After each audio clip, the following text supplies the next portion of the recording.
जब हिंदुस्तान, पाकिस्तान, अफगानिस्तान से लेकर बांग्लादेश के समुद्र तक और उत्तर से लेकर दक्षिण भारत तक पूरा हिंदुस्तान जिस औरंगजेब की हैवानियत से खौफ खाता था, वहीं औरंगजेब अफजल खान के डर से अपनी जान बचाकर भागा था।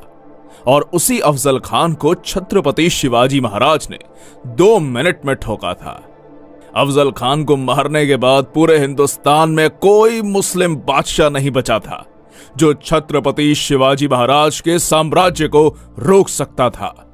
सैकड़ों सालों से चल रही मुगलों की गुलामी को चीरते हुए इस हिंदुस्तान की धरती पर छत्रपति शिवाजी महाराज ने हिंदुओं का एक अलग साम्राज्य खड़ा कर दिया। शिवाजी महाराज की ताकत का अंदाजा आप इसी से लगा सकते हैं कि जब तक छत्रपति शिवाजी महाराज जीवित रहे, तब तक औरंगजेब ने महाराष्ट्र की धरती पर अपने कदम नहीं रखे। इतना जबरदस्त खौफ औरंगजेब के अंदर शिवाजी महाराज का बैठा हुआ था। पर दुर्भाग्यवश 3 अप्रैल सन 1680 छत्रपति शिवाजी महाराज का रायगढ़ पर देहांत हो गया।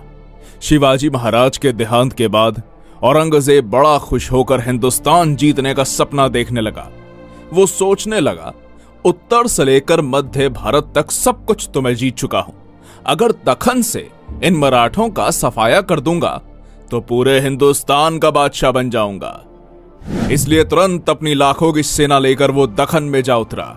पर औरंगजेब इस बात से बेखबर था कि छत्रपति शिवाजी महाराज के बाद उनके पुत्र धर्मवीर छत्रपति संभाजी महाराज नंगी तलवार लेकर मुगलों का काल बनकर खड़े थे।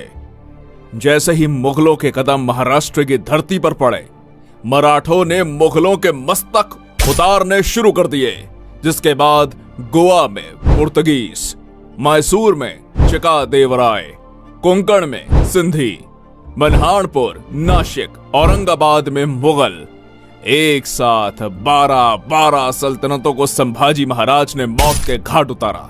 संभाजी महाराज के इन भयानक हमलों से औरंगजेब बौखला उठा। कहीं ये मराठे हर हर महादेव की ललकारें देकर दिल्ली पर ना टूट पड़े, ये सोचकर उसका दखन में सांस लेना तक मुश्किल हो गया।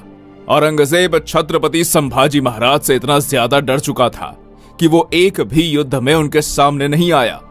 पर अपने ही लोगों की गद्दारी के कारण छत्रपति संभाजी महाराज जैसे महान पराक्रमी योद्धा को मुगलों के हाथों कैद